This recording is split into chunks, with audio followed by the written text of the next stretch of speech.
Opposition ने इस bill की मुखालफत में ऐवान में खूब शोर शराबा किया। ये ड्रामेबाजी में चाहिए हुई है, महंगाई महंगाई महंगाई। और सब्सक्राइब करें और बेल दबाएं ताकि कोई खबर रह न जाए।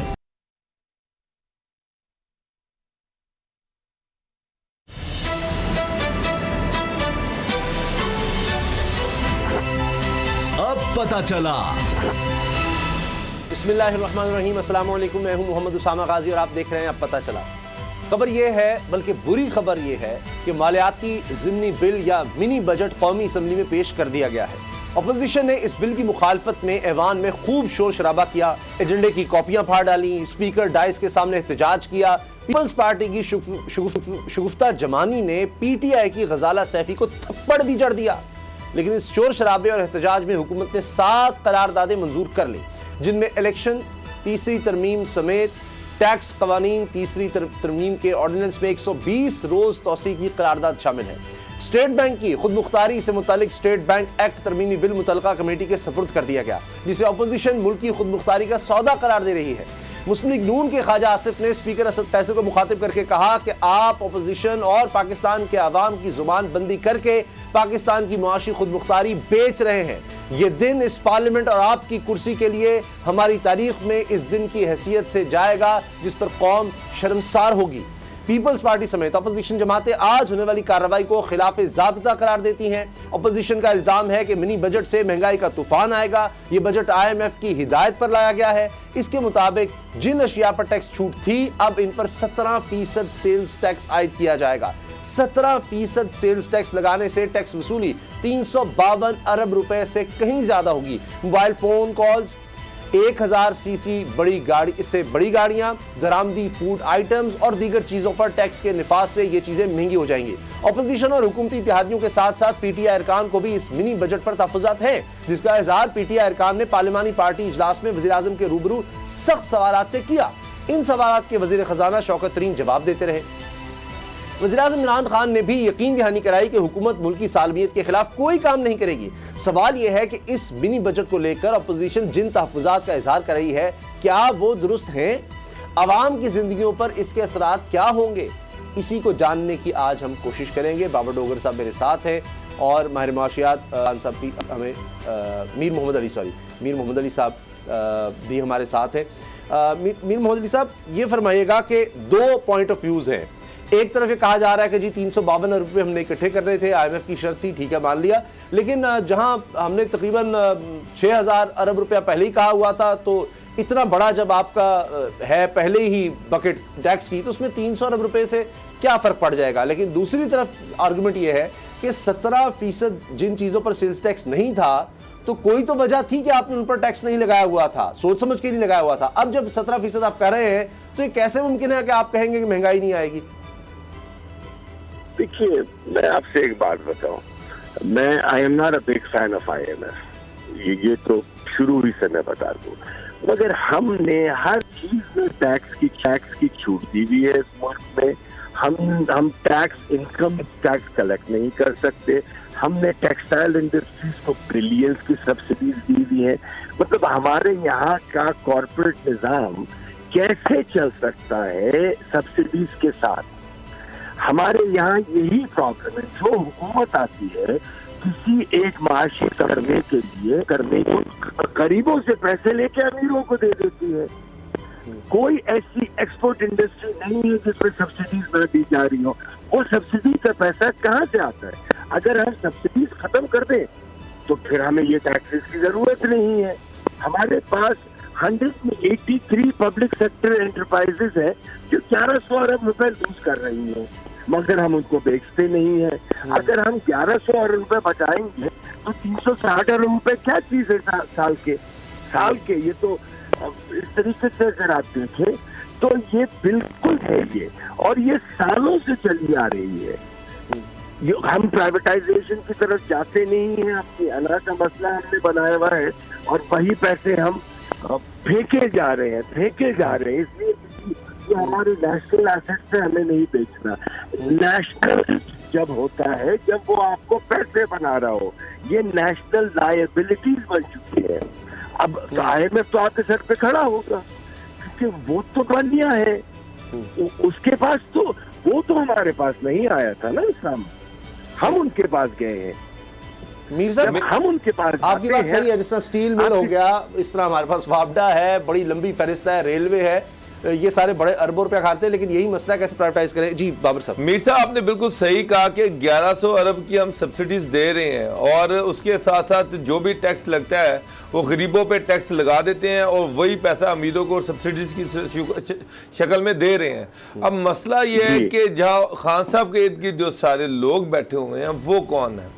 असल चीज़ तो खान साहब जो वोट तो गरीबों के लेके आते हैं, लेकिन जब डिसीजन मेकिंग होती है तो सारा मलबा गरीबों पे डाल दिया जाता है और चंद अशराफिया के लोगों को नवाज दिया जाता है।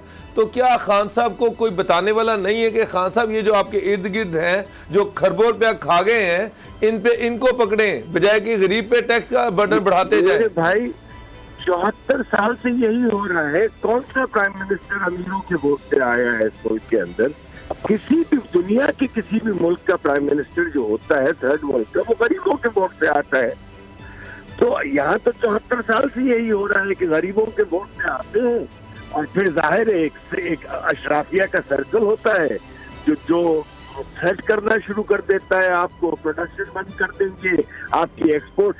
जिस दिन हुकूमत ब्लैकमेल होना बंद हो गई इन अशराफिया के मुल्क के गरीब की किस्मत बदल जाएगी। लेकिन सर कैसे बचा जाए? वो लोग तो इर्द गिर्द पूरा घेरा डाल के बैठे हुए हैं, वो वही दिखाते हैं जो खान साहब देखना चाहते हैं, वो वही सुनाते हैं जो खान साहब सुनना चाहते हैं। हर एक मिस्टर खान साहब की बात नहीं है इसमें। जब हमको ब्लेम करना है ना, तो आप उस जगह से ब्लेम करें जहाँ से इब्तिदा हुई है। कौन सा मिनिस्टर था जिसकी इंडस्ट्री नहीं थी पहले? मैं इन खान साहब से साइड नहीं ले रहा हूँ, मैं ये कह रहा हूँ कि गलत को गलत कहना है तो सबसे गलत को गलत कहना है, किसी एक के गलत को गलत नहीं कहना है। नवाज शरीफ की अपनी फैक्ट्री, दुनिया का कौन सा प्राइम मिनिस्टर होता है जिसकी अपनी फैक्ट्रीज होती है? किसी मुहज्जब मुल्क में प्राइम मिनिस्टर भी है और उसके बिजनेस भी चल रहे हैं, उसके भतीजों के बिजनेस चल रहे हैं, उसके भाई के बिजनेस चल रहे हैं। हमारे यहाँ प्रॉब्लम ये है कि जब हम किसी एक वज़ीर आज़म से तंग आ जाते हैं तो हम पिछलों का भूल जाते हैं। हमें सबको है ये, अब वो वक्त चला गया कि ये आवाम चुप रहेगी। इमरान खान को जो गलत काम कर रहे हैं उनको अपने अताफ से हटाना पड़ेगा। अच्छा मीर साहब बने हुए हैं। मीर साहब, ये मिनी बजट आ चुका है, पार्लियामेंट से पास हो चुका है। आप सिर्फ एक चीज बताएं, गवर्नमेंट अभी ये कह रही है, अभी शौकतीन साहब ने भी जो प्रेस कॉन्फ्रेंस की उसमें ये कहा कि इसका आम आदमी पे कोई असर नहीं पड़ेगा। तो आप जरा बता दें कि आम आदमी की जिंदगी पे कहाँ असर पड़ेगा, वो एरियाज हमें आइडेंटिफाई कर दें। मेरे भाई कैसे नहीं पड़ेगा? 17% टैक्स आम आदमी ही तो देगा ना, जीएसटी आम आदमी ही तो देगा। ये आम आदमी किसको कह रहे हैं, मेरी समझ नहीं आ रहा। एब्सोल्युटली पड़ेगा आम आदमी के ऊपर। ये मेरी बात समझ ही नहीं आती है क्या? जिस हमारे यहाँ माशी ज़ाहिर इल्म इतना नहीं है आवाम को, तो उनको आके ये कह दिया जाता है कि आम आदमी के ऊपर इसका असर नहीं पड़ेगा। जीएसटी का असर आम आदमी पे ही तो पड़ता है। अच्छा, इनकम टैक्स का असर शायद आम आदमी पे ना पड़े, क्योंकि अगर वो 4 से 5 लाख रुपए साल के कमा रहा है तो वो एग्जेम्प्ट है। जब कोई चीज वो खरीदने जाएगा, उस जीएसटी तो एग्जेम्प्ट किसी के लिए नहीं है ना। जीएसटी तो अमीर भी पे करेगा, गरीब भी पे करेगा। अच्छा, जो आप कह रहे हैं महीने उठाते हैं, लेकिन हुकूमत ये कहती है, मिसाल के तौर पर कहते हैं जी बेकरीज पर, रेस्टोरेंट्स पर, फूड चेन्स पर, दुकानों पर 17% टैक्स लगाया गया है। इस तरह होटल्स पर, केटरर्स पर, रेस्टोरेंट्स पर 7.5% से बढ़ाकर 17% कर दिया जाएगा ये सेल्स टैक्स। लेकिन उसमें वो कहते हैं जी चपाती, शीरमार, रोटी, नान वगैरह ये बनाने वाले तंदूर जो है ये बदस्तूर मुस्तस्ना रहेंगे। तो वो कहते हैं जी हम देखें ना, आम आदमी, गरीब आदमी तो यहाँ तंदूर पर जाकर लेगा, रेस्टोरेंट्स में तो नहीं गरीब आदमी जाता, तो हम वहां पर टैक्स बढ़ा दिया हमने, बेकरी पर, मिठाई पर। आप रेस्टोरेंट किस कैटेगरी में डाला जा रहा है? रेस्टोरेंट तो एक ढाबा भी रेस्टोरेंट ही है ना, तो एक आम आदमी तो वहीं से खाएगा। और इस चीज को बहाना बना है, देखिए जीएसटी से प्राइसेस नहीं बढ़नी चाहिए, सिर्फ टैक्स की वजह से है ये। जीएसटी तो ये वो है कि आवाम से कलेक्ट किया और शॉपकीपर ने हुकूमत को दे दिया, मगर इसको बहाना बना के 17% नहीं बढ़ाएंगे, ये 10% प्राइसेस भी बढ़ा देंगे 17 के साथ, या टैक्स चलेंगे नहीं। पाकिस्तान में सबसे बड़ी चोरी तो सेल्स टैक्स की होती है, पूरी मार्केट में 2 रसीदें हैं, मतलब ये आम सी बात है कि 2 रसीदें हैं। ये तो मेरे ख्याल में एक छूट दे दी गई है इनको कि 360 अरब में से तो मेरे ख्याल में वो 500 अरब कमाएंगे और 360 बेरली जाके हुकूमत को देंगे। अब और आम आदमी पे ये कैसे जस्टिफाई होगा कि अद्वियात के खाम माल पर 17% जीएसटी लगाया जाएगा, जिससे सबसे ज्यादा 45 अरब रुपए हासिल होंगे? इसका दूसरा मतलब तो यह है कि दवाइयां महंगी हो जाएंगी। खाम माल जो है जिससे दवाई करनी है उस पर अगर 17% हो गया है, कैसे नहीं होंगी उसामा? और ये जो अगर शौकत तरीन साहब आके कह रहे हैं तो शौकत तरीन से आप लोग पूछते नहीं है, कोई पूछता नहीं है उनसे कि भाई ये जीएसटी गरीब नहीं देगा तो क्या गरीब के लिए इस्तेस्ना है जीएसटी? वो आगे से लग्जरी गाड़ियां गिनवाते हैं, वो कहते हैं जी लग्जरी गाड़ियों पर ये कोई गरीब आदमी लेगा, हमने लग्जरी गाड़ियों पर, और भी आम गाड़ियां नहीं 1000 सीसी ऊपर है उसको बढ़ाएंगे जी। और सामा आप किसी मुझे शौकत तरीन के सामने बिठा दीजिए भाई, मैं सिंपल सी बात कर रहा हूँ, मैं हिसाबदार के सामने 6 दफा बैठा हूँ, मैंने उनसे भी सवाल जवाब किया, आप मुझे इन भाई के साथ भी बिठा दीजिए। सिंपल सी बात है, लग्जरी गाड़ियों से कितना टैक्स कलेक्ट कर रहे हैं भाई? लग्जरी गाड़ी से 10% कर रहे होंगे, 360 अरब का 30% कर रहे पूरे होंगे। पाकिस्तान में सर मेरा ख्याल है सैकड़ों होंगी, सैकड़ों या हजारों में भी शायद ना हो, जो जिनको लग्जरी कहा जाता है, जो हजारों में नहीं होते ना, जो इम्पोर्ट होके आ रही है तो 100 से आ रही होंगी, हजारों में तो नहीं आ रही होंगी। जी जी, आप उसको निकाल दें, उसके बाद बताएं आप। यहाँ 16 लाख की गाड़ी हो गई है, हम जिंदगी में एक ऑटो पॉलिसी डिलीशन की जो है उसको इम्प्लीमेंट नहीं करवा सके हैं, अब आम आदमी के हाथ से गाड़ी निकल गई है। ये जो चीजें हैं, अगर ये शौकत तरीन साहब जो उन्होंने सबसे पहले जो मेरी नजर में गलती की, वो आने से पहले उन्होंने आम टीवी पे कहा कि मैं जाकर IMF से रीनेगोशिएट कर। दुनिया के किस नेगोशिएशन की ये स्ट्रैटेजी है कि आप अगले को बता रहे हैं कि मैं आ रहा हूँ आपके पास रीनेगोशिएट करने? वो तो चौकन्ना हो जाएगा। जिस दिन उन्होंने ये बात कही थी, मैंने IMF से मैंने डील किया है, अर्जेंटीना के प्रयास पे मैंने डील किया है, ममालिक के प्रयास पे वॉल स्ट्रीट पे मैंने डील किया। कभी आप अगली पार्टी को बताते ही नहीं है कि आप नेगोशिएट करने आ रहे हैं। वो तो अपनी बंदूकें लेके खड़ा हो जाएगा। इस लाइक हमें ये कह रहे हैं इंडिया को कि हम अगले हफ्ते पीर के दिन इस तारीख को 12:30 बजे आप पे अटैक करेंगे। मीर साहब इस सारे सिनेरियो में, इस गिरती हुई डूबती इकोनॉमी को सामने रखते हुए आप बताएं कि गवर्नमेंट के पास क्या ऑप्शंस थे, गवर्नमेंट क्या करना चाहिए था और क्या नहीं किया? देखिए, सबसे पहले तो इनकम टैक्स का नेट बढ़ाना चाहिए। दूसरी चीज, जहाँ जहाँ प्राइस को कंट्रोल किया जा सकता है, जहाँ जहाँ पूरी दुनिया में महंगाई हुई है इस वक्त, एब्सोल्युटली हुई है। जर्मनी में 40 साल हाई है, मगर यहाँ पे इतनी प्रोडक्ट्स ऐसी हैं जिसके ऊपर कोई प्राइस कंट्रोल है ही नहीं। मगर फेडरेशन भी अपना पाउंड जमीन पे मार के अगर करना चाह सकती है, हमें टैक्स रेट बढ़ानी चाहिए, हमें 5 साल की पॉलिसी, एक्सपोर्ट की 5 साल की पॉलिसी हो, कैपिटल मार्केट की 5 साल की पॉलिसी हो, टैक्स की 5 साल की पॉलिसी हो, डोमेस्टिक मार्केट को ग्रो करने की। आपने आज तक 74 साल में कभी 5 साल की पॉलिसी देखी है इस मुल्क में? हम एड हॉक पॉलिसीज बना रहे होते हैं। हमारी गाड़ियों के मैन्युफैक्चरर्स जो है अभी तक बाहर से खाम माल इंपोर्ट करके हमें गाड़ी बना कर दे रहे हैं। अच्छा वहाँ साहब एक और चीज, ये खान साहब बार बार एक ही मंत्रा ये गवर्नमेंट पढ़ती है कि हम करप्शन के खिलाफ खड़े हुए हैं, करप्शन को खत्म कर रहे हैं। लेकिन जो अभी आपने बात की टैक्स नेट को बढ़ाया जाए, FBR में करप्शन की इंतहा है, गवर्नेंस और एडमिनिस्ट्रेशन नाम की चीज़ कोई नहीं है, सारी ब्यूरोक्रेसी जो है वो करप्ट है। तो फिर ये मंत्रा जो करप्शन का है ये क्या है, इसको आप किस तरह से देखते हैं? मेरे प्यारे भाई, अगर ये कह रहा है कि करप्शन से लड़ेगा तो वो ये कहना भी बंद कर दे फिर। मतलब देखिए ना कि करप्शन तो हमारे सिस्टम में सीप थ्रू हो चुकी है। अगर वो कहे भी ना तो क्या ये कहे कि ठीक है जी मैं करप्शन करने दूंगा? सर तो गवर्नेंस में कोई बेहतरी लेके आए, ब्यूरोक्रेसी में करप्शन को खत्म करें, बेहतरीन एडमिनिस्ट्रेटर लगाए। आज के दौर में मैं आपसे एक बात बताता हूँ, आज के दौर में गवर्नेंस की तरफ जाना बेवकूफी है। आज को डिजिटाइज करें आप। वो दिन गए कि बाबू मुंशी गवर्न करते हैं एफबीआर को, दूसरी चीजों को। सिंपली ये आर्टिफिशियल इंटेलिजेंस का दौर है, हर चीज डिजिटाइज करें। एफबीआर में आर्टिफिशियल इंटेलिजेंस के एल्गोरिथम जो है वो ऑडिट के लिए बताएंगे आपको कि इस कंपनी की में अनोमलीज है, दूसरी में है। सारे सिस्टम डिजिटाइज करें, करप्शन 5 साल में 70% कम हो जाएगी। आज नादरा है, वही नादरा 15 साल पहले 25,000 रुपए में कोई टिकट बनवा सकता था, आज बना के दिखा दे मुझे। इसलिए कि उसको डिजिटाइज कर दिया गया है।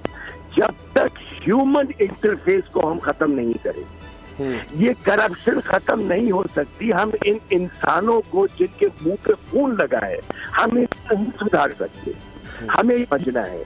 और इमरान खान साहब अभी तक इंसानों को सुधारने के चक्कर में लगे थे। अच्छा, ये इंसान नहीं सुधरेंगे। अच्छा ये बताएं कि एक तरफ वजीर खजाना वो कहते हैं कि जी हमने ज़रूरी ट्रैक्टर पर कोई टैक्स हम नहीं बढ़ा रहे, नहीं उस पर 17% नहीं लगेगा, बाकी जो चीज़ें हैं वैसे 144 कुल चीज़ें हैं जिन पर लग रहा है। लेकिन साथ मुझे समझ नहीं आती कि जितने भी आलात हैं, खेत की तैयारी के आलात, बीज पौधे लगाने, आपाशी नकासी आप, ज़रूरी केमिकल की तैयारी, कटाई थ्रेशिंग के आलात, फसल के बाद हैंडलिंग के आलात पर टैक्स जो है 5 से बढ़ाकर 17% हो जाएगा। फिर इसी तरह मशीनरी, पोल्ट्री सेक्टर की मशीनरी पर GST 7% से बढ़ाकर 17%। तो ये अगर पोल्ट्री की मशीनरी पर होगा तो वो आदमी फिर पोल्ट्री से नहीं बोलेगा, अगरचे ब्रांडेड जो चीज़ें होंगी, चाहे वो दूध है, चाहे वो गोश्त है, मुर्गी है, कोई भी चले वो समझ आती है जी ब्रांडेड है, बाहर से आ रहा है या कोई ब्रांड का है जी, वो चले निस्बतन कोई जिसके पास पैसा है वो लेता होगा। आम आदमी तो वैसे ही खुला दूध ही इस्तेमाल कर रहा है और इसी तरह गोश्त भी जहाँ से मिलता है आम दुकानों से वहाँ से ले रहा है। लेकिन जब जो वो बना रहा है, मसलन मुर्गी की अगर हम बात कर लें सिर्फ, तो उसकी मशीनरी पर जब टैक्स होगा तो वो कहाँ से लेगा टैक्स? वो तो फिर अपनी प्रोडक्ट की कीमत बढ़ाएगा और वो फिर वही मुर्गी महंगी हो जाएगी। देखिए, राइट पॉलिसी रॉन्ग टाइम पे आई है। टैक्सेस तो पहले दिन से होने चाहिए थे। Poultry mafia billions of rupees कमाता है, आपको पता है जी। कंट्रोल शेड जो है उसमें 70-70 हजार मुर्गियां एक शेड में होती हैं और 12-12 शेड एक आदमी ने लगाए हुए हैं।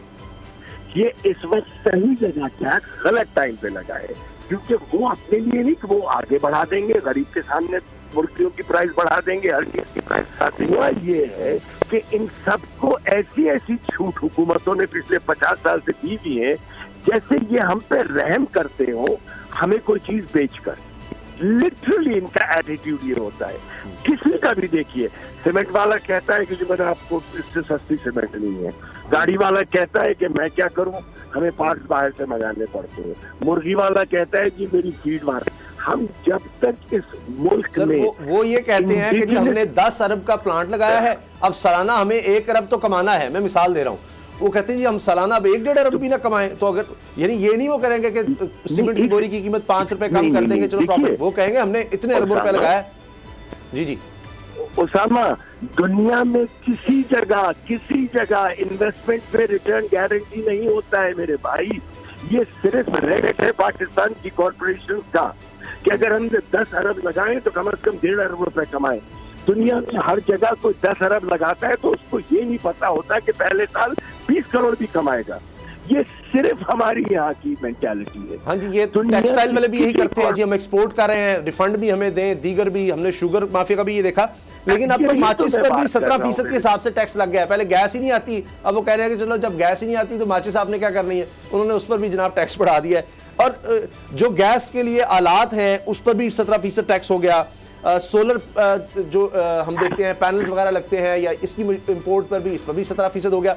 तो अब एक तरफ गवर्नमेंट चाहती है रिन्यूएबल एनर्जी की तरफ आप जाएं, लेकिन उसके लिए एक्सप्लोरेशन के लिए जो चीजें उस पर भी टैक्स लगा रहे हैं आप, सोलर पर भी टैक्स लगा रहे हैं। तो लोग अगर जाएं तो अब जाएं कहाँ? बिजली इधर से महंगी है। ये सेल्स टैक्स है ओसामा, ये दुनिया में हर जगह है। आप दुबई जाएंगे, इनकम टैक्स नहीं है मगर सेल्स टैक्स है। उसके ऊपर रेस्टोरेंट में फूड टैक्स है, उसके ऊपर दुबई म्युनिसिपैलिटी टैक्स है। आप किसी GCC कंट्री में जाएं, आप किसी जगह जाए। ये काम हमें 20 साल पहले कर लेना चाहिए था। ये बहुत गलत टाइम पे हो रहा है इस वक्त। अच्छा, इसलिए कि वैसे ही महंगाई जो है आसमान को छू रही है और इस वक्त ये टैक्सेस लगाना कमर को तोड़ने के मुतरादिफ है। यही टैक्स अगर हम 7 साल पहले लगा चुके होते जिन चीजों में लगना है। तो ये इमरान खान साहब जब आए उनके उस वक्त इनके पास टाइम था, पहले 3 महीने 6 महीने मुश्किल फैसले कर लेते, ये डिले करते रहता कि IMF के पास उस वक्त नहीं गए। जो आप प्राइवेटाइजेशन की बात कर रहे हैं ये वो वक्त था। अब तो वैसे ही वो अनपॉपुलर होते जा रहे हैं महंगाई की वजह से, दीगर मसाइल की वजह से। अब कौन इनको करने देगा इन बड़े बड़े सफेद हाथियों को प्राइवेटाइज, जो कि सालाना बता रहे हैं 500 रुपए तो शायद वो खा जाते हैं। देखिए, जब तक पूरी आवाम की 100% सपोर्ट हासिल ना हो, गरीब आवाम इस मुल्क में उसको रोटी ना मिले ना, अगर देखिए हम बहुत आराम से कहते हैं कि महंगाई पूरी दुनिया में है, बिल्कुल है, मगर वहाँ की कुव्वत खरीद भी ज्यादा है मेरे प्यारे भाई। वहाँ पे लोगों की इनकम भी ज्यादा है। हम वहाँ पे $3 पर डे से नीचे रहने वाली की पॉपुलेशन है ही नहीं वेस्टर्न ममालिक में, जहाँ पर क्या कहते हैं महंगाई हुई है। वहाँ तो मिनिमम पर आवर है, पर घंटा है। तो हमें सब चीजों को देख के शेयर होना चाहिए। मैंने इमरान खान को वोट दिया है। मीर मोहम्मद अली साहब, बहुत बहुत शुक्रिया आपके वक्त का। बड़ी जबरदस्त आपने बात की। बाबर कहते हैं कि जब ये कहा जाता है जी सबसे सस्ता मुल्क पाकिस्तान है, तो आप ये भी देखें कि यहाँ पर अगर आप देखेंगे कि महाना एक शख्स की 20,000 रुपया बेचारा कमा रहा है बड़ी मुश्किल से कोई, तो बाहर तो वो डेली इस तरह के कमाने वाले गरीब आदमी भी होगा, हफ्ते में शायद इतना कमा लेता होगा। तो ये भी कंपैरिजन फिर ज़हन में रखना चाहिए। ब्रेक लेते हैं जी, न्यूज़ अपडेट्स हैं और उसके बाद बात करेंगे कि इमरान खान साहब की मुश्किलात किस तरह बढ़ रही हैं। उन्होंने मीडिया से बड़ी मुख्तसर बात की है, 3 बातें उन्होंने की हैं, कहीं उन्होंने कोई डील शील का भी इशारा दिया है। इस पर ब्रेक के बाद बात करेंगे।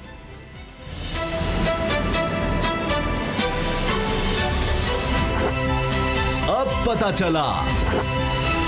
इमरान खान का एक क्लिप अब बड़ा वायरल हो रहा है वज़ीर-ए-आज़म का। जब ये इजलास शुरू होना था, ज़ाहिर है कौमी असम्बली में उनको ज़रूरत है एक शख्स की हाज़िरी की, एक शख्स की, मुकाबला बड़ा सख्त है। तो इसके लिए इमरान खान साहब जब आए हैं तो मीडिया ने दूर से ही वहाँ पर जितने भी नुमाइंदे थे उन्होंने सवाल करना शुरू कर दिए। तो कुछ लम्हे के लिए रुके, तकरीबन 50-55 सेकंड के लिए। 3 बड़ी अहम बातें की हैं। 3, एक तो बात हुई कि जी हुकूमत जा रही है, ये होने वाला है वो। तो उन्होंने कहा जी हर 3 महीने बाद यही हम सुनते हैं जब से हुकूमत आई है कि जी हुकूमत जा रही है। दूसरी बात उन्होंने मियां नवाज शरीफ के हवाले से की कि जी जब ये सऊदी अरब गए थे तब भी सुनते थे आ रहे हैं, नवाज शरीफ वापस आ रहा है, ये हो रहा है, लेकिन जब तक मामला तय नहीं हो गए, साइन वगैरह वाला मामला, इस तरह से उन्होंने कहा, यानी डील नहीं हो गई, तब तक नवाज शरीफ वापस नहीं आए। तीसरी बात उन्होंने शहबाज शरीफ के हवाले से की कि वो जब तकरीर करते हैं तो वो असल में अपने जॉब के लिए कर रहे होते हैं। उनके अल्फाज थे कि वो नौकरी की दरख्वास्त, जॉब एप्लीकेशन के लिए कर रहे होते हैं। अब बाबर डोगर साहब, ये बड़ी दिलचस्प बातें हैं। मिसाल के तौर पर अगर हम नवाज शरीफ वाली बात लें तो इसका मतलब है कि वो ये कह रहे हैं कि वो आ सकते हैं, वो डील के मुतलाशी हैं, वो इस चीज़ का है। तो क्या कहीं ये बात चल रही है? देखिए उसामा साहब, अगर डील हुई नवाज शरीफ साहब की अगर डील होती है तो उसमें सबसे बड़ी कमज़ोरी गवर्नमेंट की होगी। ये जो इकॉनमी बिल्कुल गिरती जा रही है, इकॉनमी का बेड़ा गर्क हो रहा है, और उसका जो इम्पैक्ट है वो आपने KPK के लोकल गवर्नमेंट इलेक्शन में देख लिया कि किस तरह से लोगों ने PTI को पेशावर में रिजेक्ट कर दिया, KPK में रिजेक्ट कर दिया। तो जाहिर बात है कि सभी को नज़र आ रहा है, इस्टेब्लिशमेंट को भी नज़र आ रहा है कि अब ये गवर्नमेंट जो है ये नीचे जा रही है। जब नीचे जा रही है तो उसका मुतबादल भी वो ढूंढेंगे।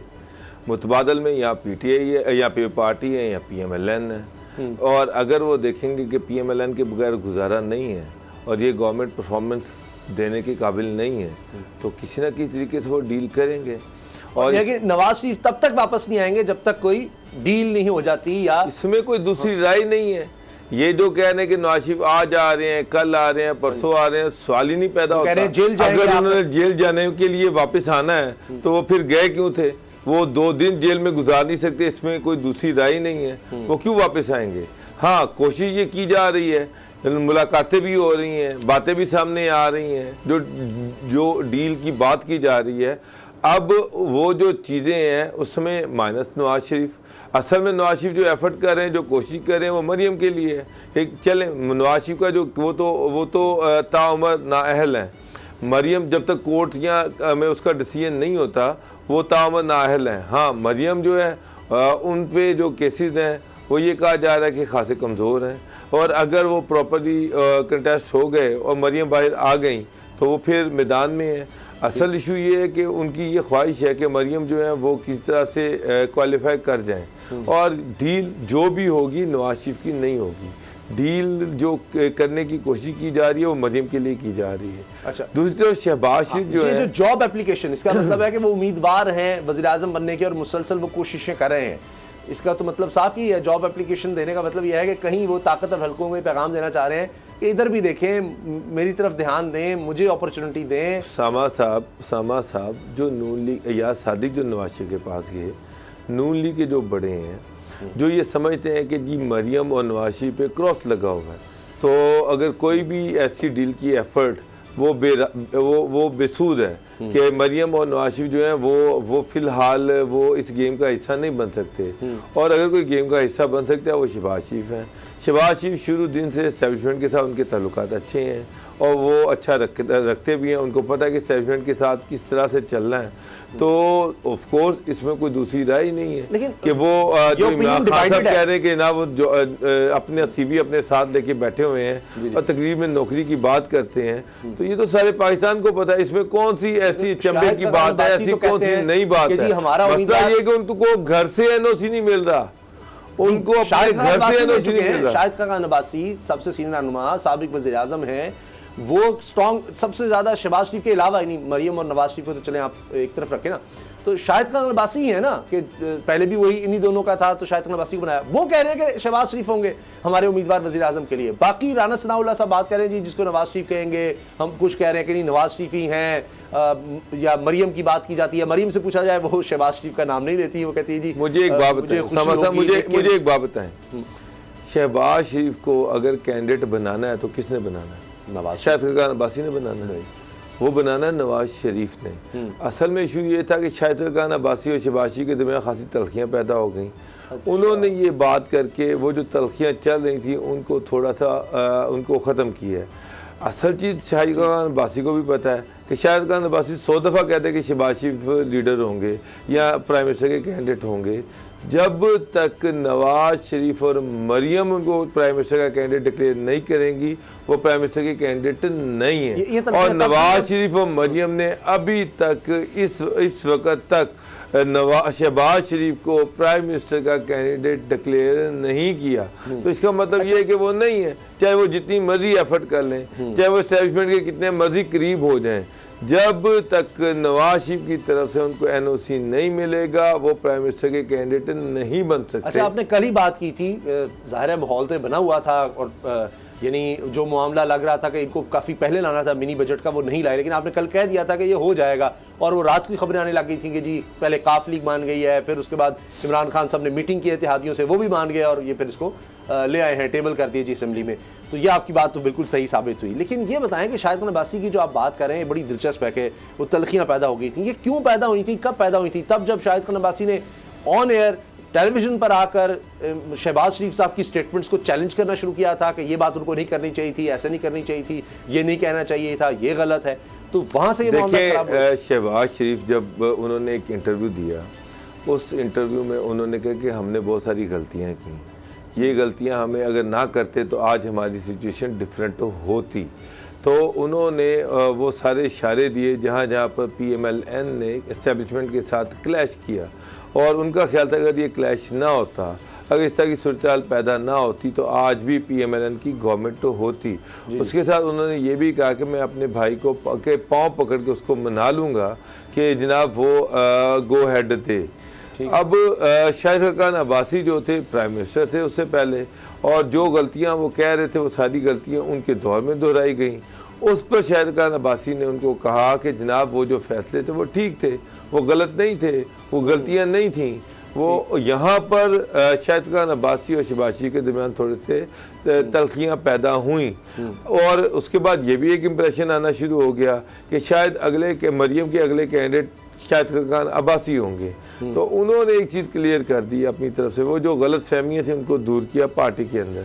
पर मसला ये है कि प्राइम मिनिस्टर के कैंडिडेट को फाइनल शाहिद खान अब्बासी ने नहीं करना, मरियम नहीं कह रही, वो मरियम ने करना है या नवाज शरीफ ने करना है। तो नवाज शरीफ जो है वो खामोश हैं। इवन अयाज सादिक इस्लाम उनके बाद लंदन में गए, वो भी यही रिक्वेस्ट लेके गए कि शहबाज शरीफ को आप गो हेड दें, लेकिन बजाय कि वो शहबाज शरीफ को गो हेड देते, उन्होंने याद सादी साहब को एक नई ट्रेन की बत्ती के पीछे लगा दिया कि जनाब आप मेरे बयानियों को घर घर पहुंचाएं और लोगों को बताएं कि वोट की इज्जतों का बयानिया क्या है। हशाश बशाश होना देख लें, मेरे चेहरे के तासुरात देख लें, और उसके बाद होने वाला है। उसके बाद जो बात याद सादिक ने उनसे की कि जनाब अगर शहबाज शरीफ को आपने कैंडिडेट डिक्लेयर नहीं किया या उनको इंडिपेंडेंस नहीं दी तो उससे वर्कर मायूस हो रहा है, उससे पार्टी के लोग मायूस हो रहे हैं, मायूसी बढ़ रही है। तो उस पर उन्होंने एक नया शोशा छोड़ दिया कि जनाब आप जाके ये स्टेटमेंट दें कि मियाँ साहब वापस आ रहे हैं। जब आप ये स्टेटमेंट देंगे कि मियाँ साहब वापस आ रहे हैं तो उससे जो वर्कर में नाउमीदी और मायूसी बढ़ रही है वो ख़त्म हो जाएगी और वर्कर को पता चल जाएगा कि जनाब मियाँ साहब ने आना है, और जब मियाँ साहब आएंगे तो नून लीग का ग्राफ ऊपर चला जाएगा। तो ये जो बातें हैं कि जी बस धमाका होने वाला है, अचानक होगा, पता भी नहीं चलेगा, इनको लग समझ जाएगी, ये सब बातें कॉलम लिखे जा रहे हैं, सीनियर साफी इस तरह की बात कर रहे हैं कि ये ना सिर्फ ये कि नवाज शरीफ आ रहे हैं, बस ये मार्च तक हुकूमत जा रही है, ये तक लिखा गया है, कहा जा रहा है कि जी नवाज शरीफ आएंगे तो शहबाज शरीफ तब तक वज़ीर-ए-आज़म होंगे, अगर ना बन सके तो 23 मार्च को नवाज शरीफ लीड करेंगे महंगाई मार्च, जिसको पहले लॉन्ग मार्च कहा जा रहा था। तो ये जो तारीखें दी जा रही हैं, जिस तरह इमरान खान साहब ने खुद कहा है कि जी हर 3 महीने बाद तो पता लगता है कि जी हुकूमत जा रही है, हुकूमत जा रही है, जब से हुकूमत आई हर 3 महीने बाद ही होता है। तो मार्च में भी तकरीबन 3 माह। नवाज शरीफ पहले भी आए थे पाकिस्तान, एयरपोर्ट से उनको पकड़ के जेल में, अडयाला जेल में ले जाया गया था, आपको याद होगा। जी जी। तो अभी भी अगर वो पाकिस्तान में आते हैं तो अल्टीमेटली उन्होंने जेल में जाना है। तो मार्च को लीड करने की बात तो बिल्कुल ही गलत है, वो तो पॉसिबल ही नहीं है। सर पीपल्स पार्टी भी कह रही है कि गए, ये हुकूमत जा रही है, नून लीग भी कह रही है जी जा रहे हैं। मैंने मुझे एक सवाल बताएं, मुझे एक सवाल का जवाब दें कि ये गवर्नमेंट किस तरह से जा रही है, क्या तरीका होगा, क्या मुल्क में मार्शल लॉ लग जाएगा? नहीं सर, आज भी मेरी बात सुने, ये मिनी बजट आज जब कैबिनेट से अप्रूवल ली, कल तक ये कहा जा रहा था कि कोई इत्तेहादी गवर्नमेंट के साथ खड़ा नहीं। हाँ जी, यही। और आज सारे इत्तेहादियों ने उस पर वोट डाल दिया। इसका मतलब ये कि इत्तेहादी जो है वो तो गवर्नमेंट के साथ खड़े हुए हैं। कल अंदर की खबर बता दी थी, वरना माहौल तो बना हुआ था। गवर्नमेंट के साथ खड़े हुए हैं, इत्तेहादी तो इमरान खान के साथ खड़े हुए हैं। ऐसे ही। हाँ, यहाँ ये इत्तेहादी पीछे हट जाए, काफ लीग पीछे हट जाए, MQM पीछे हट जाए, GDA पीछे हट जाए, तो फिर तो लगता है कि ये गवर्नमेंट जाएगी। लेकिन फिलहाल तो इत्तेहादी गवर्नमेंट के साथ खड़े हुए हैं। तो मुझे तो कोई ऐसी चीज नजर नहीं आई जिससे मैं ये कह सकूं कि जनाब ये इत्तेहादी पीछे हट गए हैं, ये नून लीग के साथ मिल गए हैं, ये काफ लीग के साथ मिल गए, ये पार्टी के साथ मिल गए हैं। तो अभी ये सिचुएशन, ये सिनेरियो नजर नहीं आ रहा। एस्टैब्लिशमेंट न्यूट्रल हो चुकी है। मौलाना फजलुर रहमान साहब भी ये कह रहे हैं कि देखें हम जीत रहे हैं, एस्टैब्लिशमेंट न्यूट्रल हो गई है, यही पैगाम अंदर खाते चल रहे हैं। जो आपने याद सादिक साहब की बात की, कारकुनों को भी बताया जा रहा है जी वो न्यूट्रल हो गए, इसलिए अब वो पीछे हट गए हैं। अब इत्तेहादी जो हैं जैसे ही अलग होंगे, कहीं से कोई फ़ोन कॉल नहीं आएगी, जो कहा जाता है मुबैना तौर पर। अभी वैसे तो राना सनाउल्लाह साहब का बयान देख रहा था, वो कह रहे हैं कि जी इनको फ़ोन्स गए हैं कि पहुंचो, जो नहीं पहुंचेगा उसको हम गिरफ्तार करेंगे। पुलिस के थ्रू किसी को फ़ोन कराया, किसी के थ्रू करवाया, तो इसलिए ये ज़बरदस्ती लोगों को बुलाया जा रहा है, वरना लोग नहीं आने थे, ये तक कहा जा रहा है। मगर साथ पिछले 3 साल से अपोजिशन यही कह रही है, 3 साल से जब भी बजट आता है, जब भी कोई लेजिस्लेशन होनी होती है, जब भी कोई ऐसा मौका आता है, तो ये तासुर दिया जाता है कि इत्तेहादियों से बात की जाए, इत्तेहादियों को से निगोशिएट किया जाए, इत्तेहादियों को इस चीज़ पे आमादा किया जाए कि वो गवर्नमेंट को वोट ना डालें।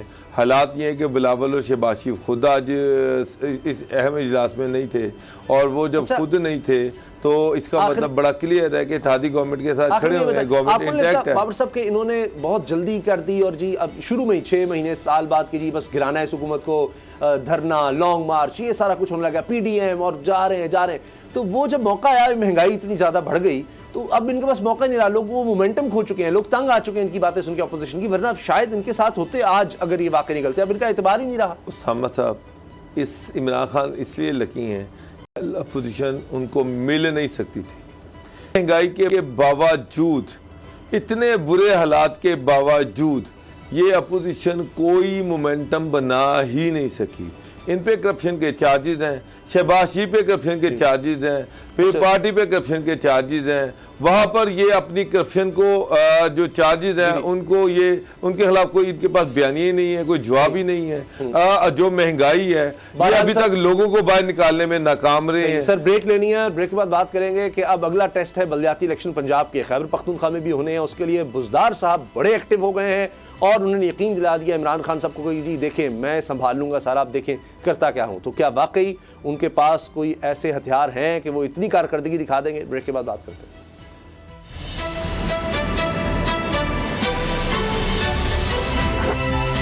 अब पता चला। पंजाब में बलदियाती इलेक्शंस बहुत ज़्यादा अहमियत इख्तियार कर गए हैं अब, जबकि खैबर पख्तूनख्वा में पहले मरहले में शिकस्त हुई तहरीक इंसाफ को, तो इमरान खान साहब ने पूरी पार्टी की तंजीम को ही तहलील कर दिया। अब नए सिरे से सब कुछ किया जा रहा है। पंजाब में उस्मान बुज़दार साहब को एक्टिव किया गया है। इमरान खान साहब ने ख़ास अहकाम जारी किए हैं कि जी सारी पार्टी को नज़म किया जाए और इत्तेहाद व यगानगत नज़र आनी चाहिए, बिल्कुल एक यूनिट बना दो, सबको इकट्ठे लेकर चलो। अब बुज़दार साहब गालिबन 3 साल से ज़्यादा हो गए हैं, तो अब तो सीख चुके होंगे। अब देखना यह है कि वो कितना एक्टिव कर पाते हैं। लेकिन बज़ाहिर स्टार्ट बड़ा अच्छा नज़र आ रहा है, क्योंकि उन्होंने मुख्तलिफ वज़रा की बाकायदा ड्यूटियाँ लगा दी हैं। हफ्तावार रिपोर्ट पेश की जाएगी कि जी क्या क्या सरगर्मियाँ आपने अपने हल्के में की हैं, क्या क्या किया जा रहा है, किस तरह से कैंडिडेट्स को सपोर्ट किया जा रहा है, क्या हो रहा है। अब बाबर डोगर साहब, बज़ाहिर ऑन पेपर तो ये बड़ा ज़बरदस्त नज़र आता है कि वज़रा की ड्यूटियां लगी हुई हैं कि एक एक डिवीजन उन्होंने फलां के हवाले, फलां के हवाले, एक कंपटीशन भी होगा कौन कैसी कारकर्दगी दिखा रहा है। उसामा साहब मुझे एक चीज़ बताएं, ये मैं देख रहा हूँ कि जिन लोगों की मियाँ महमूद रशीद साहब जो हैं उनको लाहौर और गुजरांवाला जो है ये ड्यूटी दी है। क्या मियाँ महमूद रशीद साहब इतने तकड़े हैं कि लाहौर में शहबाज शरीफ बैठे हैं, हमजा शहबाब बैठे हैं, मरीम नवाज़ बैठी हैं, ख्वाजा साद रफ़ीक बैठे हैं, ये सारी नूली की लीडरशिप जो है, टॉप लीडरशिप जो है वो लाहौर में बैठी हुई है। मियाँ महमूद रशीद साहब उनका मुकाबला कर लेंगे। सर वज़ीर बल्दियात हैं सर, वो छोड़े ना, बात तो जो असल चीज़ है उसकी तरफ आए। दूसरी तरफ मियाँ महमूद रशीद साहब को गुजरांवाला की ड्यूटी दी गई है। मुझे बताएं कि सियालकोट में ख्वाजा आसिफ बैठे हुए हैं, नारोवाल में जो है वो बैठे हुए हैं, खुरम दस्तगीर साहब गुजरांवाला में बैठे हुए हैं, मुदस्सिर क्यों नारा था। फ़याज़ हुसैन चौहान साहब हमारे साथ हैं, सूबाई वज़ीर फ़याज़ हुसैन चौहान साहब, ये बुज़दार साहब को टास्क दिया गया है, उन्होंने आगे से वज़रा की ड्यूटियाँ लगा दी हैं। अब रावलपिंडी डिवीज़न जो है वो दिया गया है राजा बिशारत साहब को, आपका भी ताल्लुक वहाँ से, आप समझते हैं कि ये बड़ा अच्छा डिसीजन है कि वज़रा की ड्यूटियाँ लगा दी, फलां डिवीजन उसके पास, फलां डिवीजन उसके पास? बिस्मिल्लाहिर्रहमानिर्रहीम। देखिए, मैं आज ही जो है ना अपने हल्के में हमने पिंडी शहर की तारीखी रैली की है। 5 किलोमीटर लंबी रैली थी और सिर्फ 4 दिन पहले हमने उसको अनाउंस किया था, और उसमें भी आज हमने मैसेज दिया है पिंडी में मुखालफीन को भी और अपनों को भी कि इत्तेहाद और इत्तेफाक के साथ हम रहेंगे। तो पिंडी पहले भी जो है वो पीटीआई का था और आइंदा भी इंशाल्लाह पीटीआई का रहेगा। और आज के ही फंक्शन की तकरीर के अंदर मैं आपको पिछले बीपर के अंदर भी आपके प्रोग्राम में मैंने कहा था कि केपीके का इलेक्शन बुनियादी तौर पे हम अपनी नाइतफाकी की वजह से हारे हैं। वहाँ पे हमारे 2 कैंडिडेट या ना कम से कम 15 से 16 सीटें हमने लूज की, 2 कैंडिडेट हमारे खड़े हैं, और हारने वाला जो है ना वो 2000 से हार रहा है और दूसरा भी जो है वो तकरीबन उसी हमारे बंदे के बराबर का वोट ले रहा है। तो ये प्रैक्टिस इंशाल्लाह हम पंजाब के अंदर यहाँ नहीं दोहराएंगे। और आज मैंने ऐलान किया, और जो बड़ा ब्रेकिंग था, कि शेख रशीद मेरा बड़ा भाई है और शेख रशीद के साथ मिलकर हम इलेक्शन लड़ेंगे। अब ये क्या जेस्चर था? ये जेस्चर ये था कि लोग अगर समझते हैं कि पिछले 20, 22, 25 साल से रशीद साहब के हवाले से एक चीज थी, तो हमने पार्टी के आला वफाद के लिए हमने उसको भी बाला ताक रख दिया और हम एक होके यहाँ पे इंशाल्लाह इलेक्शन लड़ेंगे। और इस तरह पूरे पंजाब के तमाम डिस्ट्रिक्ट और तमाम डिवीजन और तमाम शहरों में यही सूरत हाल होगी और इंशाल्लाह हम इलेक्शन जीतेंगे। हमने मेहनत की है, उस्मान बुज़दार साहब की क़यादत में हमने खरबों रुपए की यहाँ पे अब तरक्याती काम, health insurance card 100% free, Pakistan की हिस्ट्री में पहली दफा पंजाब के अवाम को हेल्थ इंश्योरेंस कार्ड मिल रहा है 10 लाख की मालियत का। यूनिवर्सिटियों के जाल हैं, कॉलेजेस के जाल हैं, और फिर उसके अलावा इंडस्ट्रियलाइजेशन के हवाले से हमने वो काम है जो 10 साल और 35 साल 40 साल जो लोग पंजाब की बात कर रहे हैं ना आप, रखते थे, वो मैं पंजाब की बात कर रहा हूँ। अच्छा, मैं उस्मान बुज़दार साहब की बात कर रहा हूँ। ठीक है सर। मैं नरम दमे गुफ्तगू, गर्म दमे जुस्तजू, रज़्म हो के बज़्म हो, पाक दिलो पाक बाग के मज़ाक, खामोश मानपुजदार साहब की बात कर रहा हूँ। अच्छा ठीक है। मैं मुझे थोड़ी सी गलतफहमी हो गई थी। ठीक है, आपने बेहतर किया। अच्छा नहीं, मैं सारी गलतफहमी दूर कर देंगे पैगाम रो इंशाल्लाह। अच्छा चौहान साहब, चलो ए तो दसो ना कि आप जब जाते हैं हल्के में, आपका इंटरेक्शन लोगों से बहुत ज्यादा रहता है, वो महंगाई के बारे में तो पूछते हैं, तो आप कैसे तसल्ली देती हैं उनको, क्या जवाब देते हैं? सर जी, लोगों को समझ आ गया है। मैं आपको बता दूं, ये जो पिछले 7-8 महीनों में मीडिया के अंदर ये जो खरबों पे वो जिसने बेगम सफदर अवान का जो ऑडियो मैसेज नहीं आपने सुना कि देखा मैं लोगों के नाम लेके मैंने जाई ताई फेर दी, ये जो जाई ताई जो है ना पिछले 7-8-9 महीनों से महंगाई है, ये आपके जरदारी एंड कंपनी और आले शरीफ एंड कंपनी के वो खरबों रुपए हैं जो आपके मीडिया चैनल के कुछ मखसूस लोग हैं, मखसूस एंकर्स हैं कि जिन्होंने सुबह शाम जो है ना इसको इस अंदाज से प्रेजेंट किया जैसे कोविड भी जो है वो पूरी दुनिया में इमरान खान की लेकर आई है, और कोविड-19 के बाद जो पूरी दुनिया के अंदर महंगाई का एक तूफान आया है वो भी इमरान खान साहब और पीटीआई की हुकूमत लेकर आई है। लेकिन अब पिछले तकरीबन 1.5-2-3 महीनों से लोगों को चीज समझ आना शुरू हो गई है कि पाकिस्तान नहीं, ये पूरी दुनिया के फिनोमेना है और महंगाई उस तरह भी नहीं है। मैं आप तसल्ली से मुझे टोकिएगा ना आप भाई, जी। मैं आपको दावे से कह रहा हूं पिछले 3 महीनों में मैं डेली लाहौर या रावलपिंडी के अंदर हूं। मैं रेडियो पे खड़े होके, छाबड़ियों पे खड़े होके, सब्जियों की दुकानों पे खड़े होके, किराना की दुकानों पे खड़े होके मैं रेट पता करता हूं तो मैं हैरान रह जाता हूं। बराबरी उसके साथ 3 महीने ऐसे हैं कि पिछले 25 साल कम से कम मैं जानता हूं सब्जियां और फल वो बेतहाशा महंगे हो जाते हैं ड्यू टू स्पेसिफिक रीजन। ये जो 3 सर्दियों के महीने होते हैं, फल आपका जो है वो 100-150 से लेके 600 रुपए किलो हो जाता है और सब्जी आपकी 100 से लेके 300 रुपए किलो हो जाती है इन 3 महीनों में। मैं आपको चैलेंज देके जाता हूं कि 400 से 600 रुपए किलो अनार जो पिछले 20 सालों में नहीं मिलता था पाकिस्तान में, इन महीनों में, इन 3 महीनों में नवंबर, दिसंबर, जनवरी, आज आपको 100 से 200 रुपए किलो बेहतरीन अच्छा अनार किलो मिलेगा। यही सेब, यही केला, यही माल्टा, यही सारी सब्जियां 100 से लेकर 300 रुपए किलो मिलती थी ना इन महीनों में पिछले 20 सालों में, आज आपको वो इससे आधी से आधी कीमत पे जो पिछले 20 सालों में मिलती थी मिल रही है। ये ड्रामेबाजी में चाहिए हुई है महंगाई महंगाई महंगाई। और ठीक है, जो चीजें हैं जो हम दरामद करते हैं, जो शिपमेंट के किराए बढ़ गए हैं, फर्क है, लेकिन जो ड्रामा सारा एक जनाब मॉब बनाया हुआ था ना इसके हवाले से, सारा मीडिया का और मुखालिफिन का जनाब फैब्रिकेटेड सारी चीजें हैं।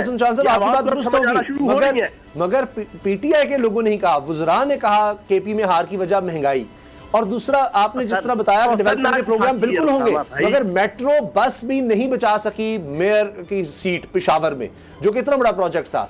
तो ये बड़ा खतरनाक। जी इसका जवाब देने के लिए एक और सवाल। उसामा भाई बात सुने, रस्सियां बेचने वाला ना, ये मैं इल्जाम नहीं दे रहा, ये कोई घटिया इल्जाम नहीं है। मैं आप तीनों भाइयों को जो आप यहाँ बैठे हुए हैं ना, डोगर साहब और आप और बाकी भी कोई आपके साथ जो बैठा है, मैं चैलेंज देता हूँ पेशावर शहर चले जाएं अपना कैमरामैन और डीएसएनजी लेके, वहां पे बच्चे से पूछे कि मौलवी फजलुर रहमान का समझी सेंटर गुलाम अली वो 25 साल पहले क्या किया, आपको बताएंगे कि वो जो धान मंडी है ना, वहां पे वो रस्सियां जो है ना चारपाइयों की, उसकी बेचने की उसकी दुकान थी, आज वो खरबपति है डॉलर में। 90s के अंदर और मुशर्रफ दौर के अंदर लूट मार करने की वजह से वो 20 करोड़ रुपया लगाकर अपने बच्चे को अगर एएनपी, नून लीग और कौमी वतन पार्टी शेरपाओं की मदद लेके बना लेता है और 2-3-4 हजार की वोटों से जीत जाता है, कौन सी उसने तोप चला ली?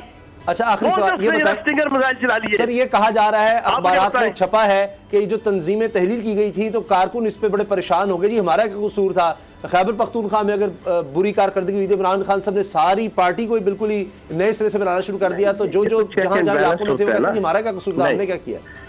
देखो, टिकटों की तकसीम गलत थी, ना इत्तेफाकी थी, बस। बाकी ये पॉपुलर नहीं हुए। पंजाब वालों का कसूर कैसे आ रहा है? सुने 24% वोट लिया है पीटीआई ने नंबर 1, 23% वोट लिया है जेयूआई ने। उस 23% वोट के अंदर बाकी पॉलिटिकल पार्टियों का भी वोट शामिल है, जो उसके 6-7-8 बने हैं ना सिटी मेयर, उनमें पार्टियों के भी शामिल है। आज भी नंबर 1 पार्टी है केपीके के अंदर पीटीआई, पर ना इत्तेफाकी और टिकटों की गलत तकसीम थी। अब की बार उस पे इमरान खान साहब ने एक अच्छा कप्तान, एक अच्छा एडमिनिस्ट्रेटर और एक अच्छा पार्टी हेड होने के नाते से फौरी एक्शन लिया, उसके ऊपर तंजीम को जनाब डिसॉल्व किया अब प्रैक्टिस इंशाल्लाह पंजाब के अंदर नहीं दोहराएंगे। चलिए सर, इलेक्शंस करीब ही हैं, पता लग जाएगा। फयाजुल हसन चौहान साहब बहुत बहुत क्या कुछ ही देर में आप हेडलाइंस देख सकेंगे। इजाजत दीजिए, अल्लाह हाफिज़।